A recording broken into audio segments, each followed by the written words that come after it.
from Louisville Public Media. Support for this podcast comes from KTC Building, seamlessly blending the classic character of older structures with 21st century amenities and technologies. Residential and commercial remodeling projects of any size. Details at kylethompsoncompany.com. I'm Jonice Franklin. And I'm Laura Ellis. And this is Here Today, a podcast about Louisville's changing West. Next week, we'll be back to our regular schedule with a look at the overall state of housing in West Louisville. But this week, we wanted to spend a little more time at Beecher Terrace. And specifically, we wanted to spend time with some folks who are doing some really interesting work on the site. I'm Ann Bader. I'm the owner and principal of Corn Island Archaeology. Dave Schatz. I'm, what am I now? You're a senior archaeologist. Oh, senior archaeologist, yes, thank you. They've been digging down at the Beecher Terrace site because of something called the Historic Preservation Act of 1966. It basically says that under certain conditions, you shall not go out and destroy any resource that is considered eligible for listing in the National Register of Historic Places. And if it's on federal land, if it's on federal ground, or if it requires a federal permit, like from the Corps of Engineers if you're impacting streams or waterways, or if there's any federal money involved in it anywhere, you're subject to Section 106 of the National Historic Preservation Act. So far, they've found about 15,000 artifacts, and they expect that number to double by the time they're finished. We have encountered a variety of developments, residential housing, there have been churches, other institutions like schools, and then there have also been some commercial properties. Like every corner, you probably are going to have a tavern. And a lot of the businesses that line the main streets probably operated on the first floor, and the people who owned them and operated them lived on the second or third floors. And so you had that kind of a combination residential, commercial type of thing. There were almost 400 lots, and they had to choose which ones to focus on. You can't dig them all. There's too many of them. The city wouldn't have enough money. We wouldn't have enough room.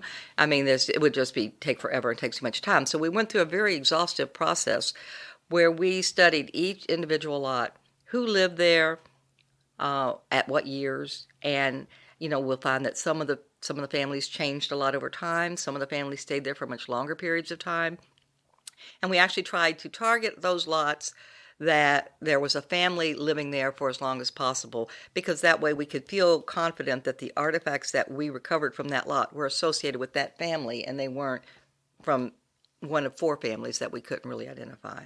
They picked their lots and started digging. So who lived there? Early Kentucky settlers and their children and grandchildren that are probably also living there, native-born Kentuckians. But we had a good percentage of the black population as well, both working-class blacks, and we found a very unusually high percentage of well-educated, professional black folks who were living in the neighborhood. They were doctors and newspaper editors, and I think the first free black entrepreneur in Louisville lived here in Beecher Terrace and had his business there as well. Including a family called the Fitz-Butlers. Henry Fitz-Butler was the son of a slave who fled to Canada to escape slavery. Then Henry later went to the University of Michigan and became the first African-American to get a medical degree. And at some point, he decided to move to Louisville, which is not where he was from. His father was from Virginia. Moved to Louisville to take care of the African-American community who had no access to health care. He actually started a medical college there. Families like the Fitz-Butlers lived in really nice houses. They would have been a lot like some of the old houses you can still see in the neighborhood today. The ones along Jefferson Street, we think were sitting on larger lots. That was the main artery through there. Larger lots, bigger houses, and probably were occupied by the more affluent people there, whereas the servants who worked there would have been behind them in the alleys, and they may have been servants to them.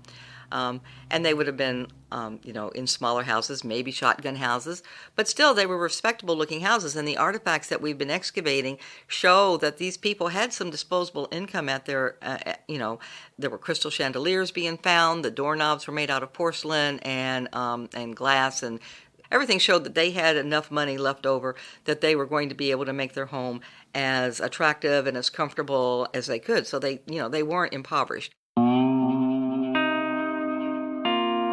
Eventually, the neighborhood changed.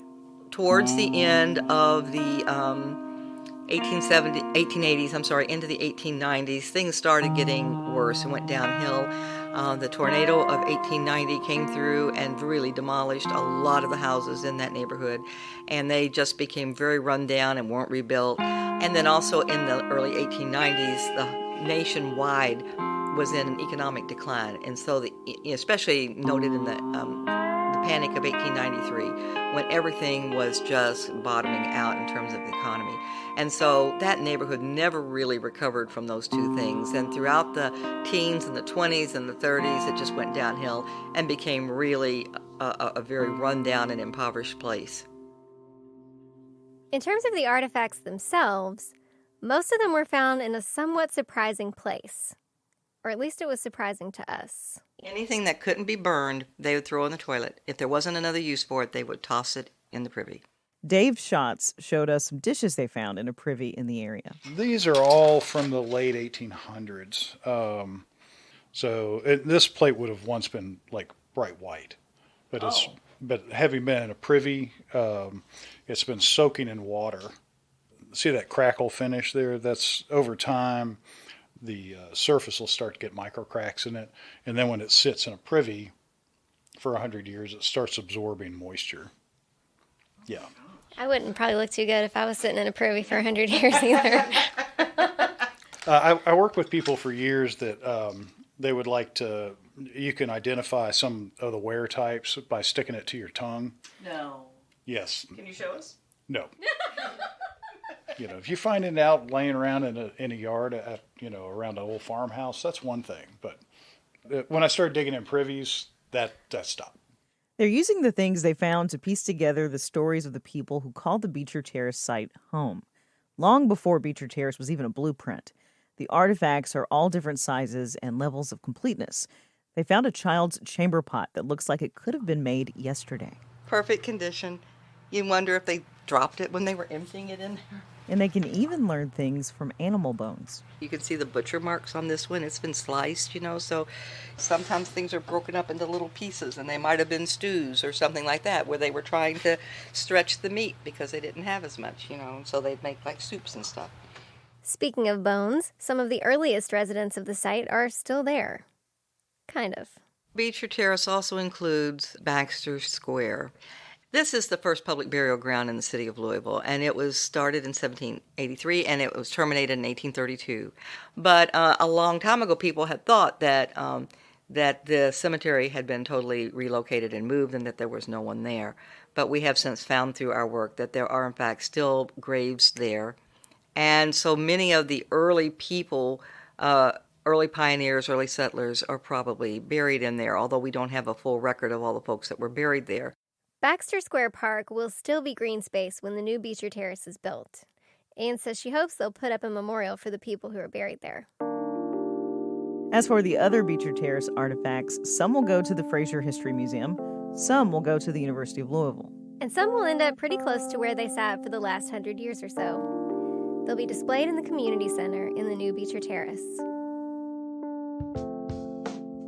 To see pictures from our visit to Corn Island Archaeology, go to heretodaypodcast.org. We'll be back next week. And Amina Elahi will be back in this seat next week for a look at the state of housing in West Louisville. Here Today is produced and reported by Amina Elahi, Laura Ellis, Jonice Franklin, and Kaylin Jackson. Our theme song was composed by Kojin Tashiro. Website and data reporting by Alexandra Cannick. Special thanks to Elizabeth Kerrigan for photos and to Ben and Sarah Carter for workspace. You can support Here Today by clicking the link in our show notes and making a one-time donation. You can learn more about the show and follow news and events in the West End at heretodaypodcast.org. From Louisville Public Media.